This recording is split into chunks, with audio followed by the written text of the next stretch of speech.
Hello, Professor. Hope you are staying safe and happy and healthy and all the usual stuff that I usually say.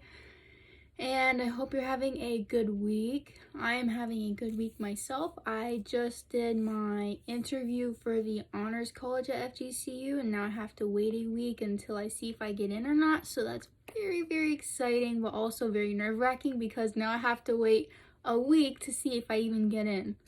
I feel like it went pretty good, so now I just have to hope for the best.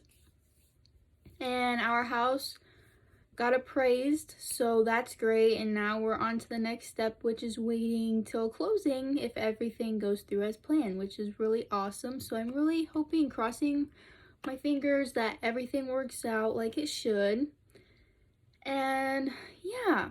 So for this week's field trip, for the urban field trip, I am doing the virtual one for the Babcock Ranch. And yeah, I'm not a very outdoorsy person, so I had no idea that this place even existed by FGCU. I've never heard of it from anyone. I never heard of it from anything. I had no idea about it until this, so it's actually really interesting because I'm born and raised here and I had no idea. So definitely was pretty interesting after I watched the video. And here are the questions. So the first question from the videos, this is Babcock Ranch, and welcome to Babcock Ranch. The residents in these videos talk about Babcock Ranch having a soul. You could equate that to the sense of place concept that we have talked about in class. From the videos, why do you think Babcock has that soul? How does the design of the town help residents to create a sense of place there? From these videos, I think Babcock has that soul because it is the place that you can go to with your family and you can just enjoy yourself.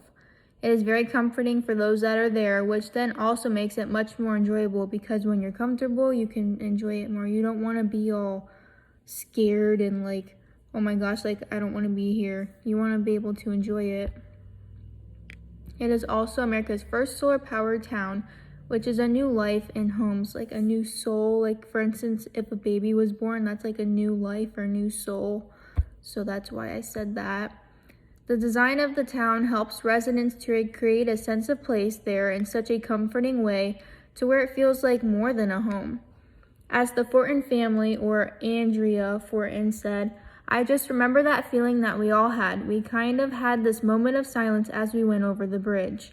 And we all just kind of felt like we were somewhere different and new, and we're at peace in a different, completely different land, not in Florida anymore. This is super important for people because you want to feel safe and at ease with your new home. Moving is a big change as it is, so you do not want to be more stressed out than you already are. Happiness is key.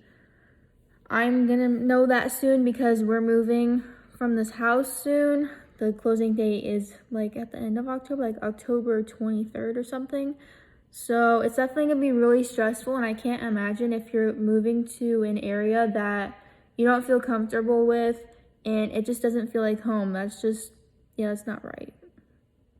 Question 2. The residents describe how fabulous it is living out here. To go to Google Maps and find the town of Babcock Ranch. Make observations about the town's location, looking at it through the lens of sustainability. What are the pros to the town's location? What are the cons? Will living at the Babcock allow for a truly sustainable lifestyle? After observing the town of Babcock Ranch on Google Maps, the town's location is in a pretty distant area because it has different must-haves. I'm very familiar with the area, so I could say these right off the top of my head. So they have the restaurants like Famous Dave's Barbecue and Outback and Polo Tropical. And then they also have gas stations around there like Wawa. And they also have the Med Express down there, the urgent care, which is really good to have in case if there's an emergency. And then there's shopping areas down at Bell Tower Shops like White House Black Market. And the best shoe place ever down there, Fleet Feet, I think it's called. Or yeah, I think it's called that. The best shoes ever. If you need some new shoes, go there. And they size the shoe and the insert just for your foot. And it is amazing. Oh my gosh. Anyway. It is also near the movie theater, which is a huge plus. But in terms of sustainability, the Babcock community itself is sustainable, but I wouldn't necessarily say that the area around that is sustainable just because those buildings are not technically sustainable, or like the Babcock is solar. So they're not solar, so I wouldn't say that that's technically sustainable. They're normal buildings, not ones that are energy efficient or anything like that. And the pros to the town's location are what it is around, like what I recently just explained before I said that. And I would say that the cons to the town's location is that these areas around the town are not sustainable. So it's like you have a sustainable community in a non-sustainable area. So I don't know. I don't think that really goes together. Plus that area, people just throw trash on the floor, and that's definitely not sustainable at all. And living at Babcock will also but it will also not allow for a truly sustainable lifestyle, just because it's sustainable, but that does not mean that the area around it will be sustainable. Now on to the next question.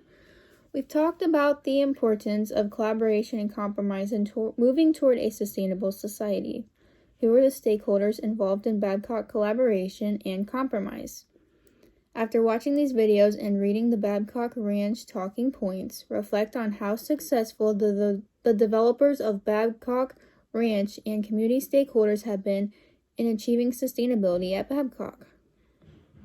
The stakeholders involved in the Babcock collaboration and compromise were Kittson and Partners, a county in Charlotte County, and a state. They never really expanded on what those names were of the places or anything like that, so that's why I put that. After watching the videos and reading the Babcock Ranch talking points, the developers of Babcock Ranch and community stakeholders have been very successful with achieving sustainability at Babcock because they were all about preserving most of the land, which is what sustainability is a part of. Preserving the world to make it last longer and to have it better.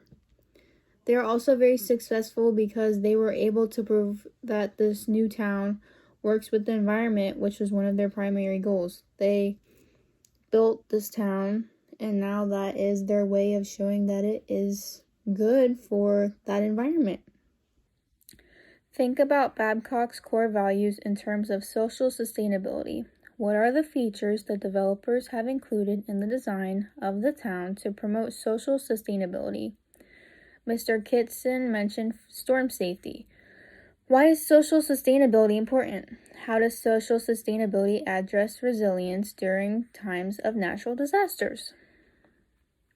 The features the developers have included in the design of the town to promote sustainability are front porches on the homes to make them look more welcoming and make them feel more homey, so that way kids have somewhere to play or people can go outside and just relax on the porch, and where people can walk as well. There is also a trail which leads from their front door, and that leads to a 50-mile trail system. And there's a town square which people could either bike or walk to, so in that way they're not driving their cars, because that would not promote sustainability. And a great big lawn where people will gather for concerts and events. So, yeah. Social sustainability is important because people's health and wellness are what makes an environment great. Being safe, happy, healthy, that's key to life.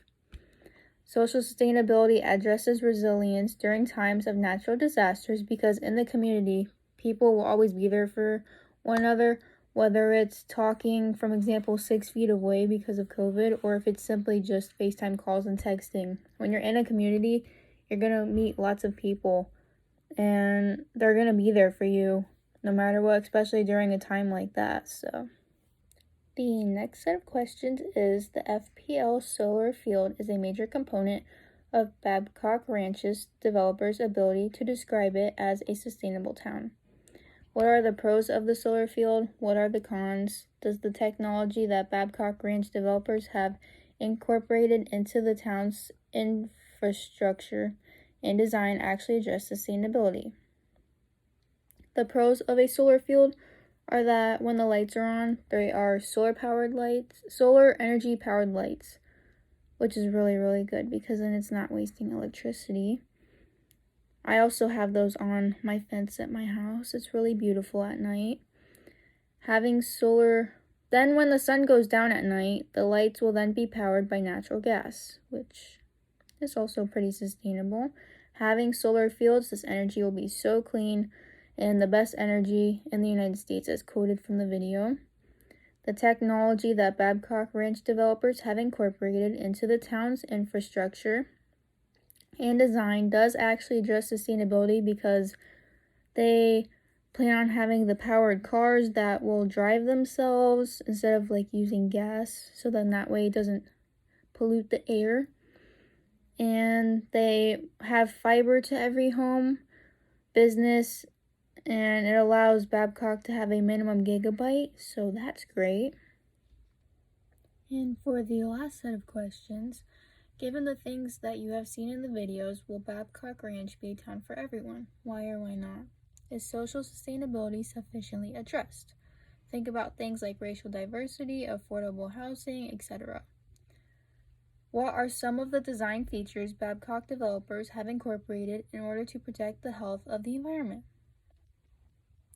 Given the things I have seen in the videos, Babcock Ranch will not be a town for everyone. It will only be a town for those who wish to be sustainable. I say this because not everyone wishes to live a preserved life. On the other hand, some do.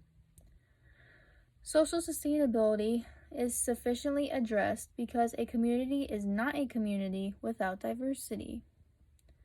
There are homes that are affordable and mid-priced, so that way there's a variety of choices for those who wish to live in this community. It's not just all affordable, or it's not all just mid-priced, it's a variety. Some of the design features Babcock developers have incorporated in order to protect the health of the environment is, after partnering with Lee Health, they have a Healthy Life Center, as well as other health services and programs. So they have a gym there, which is really great. And yeah, so that's it for my video. Have a great week. Bye.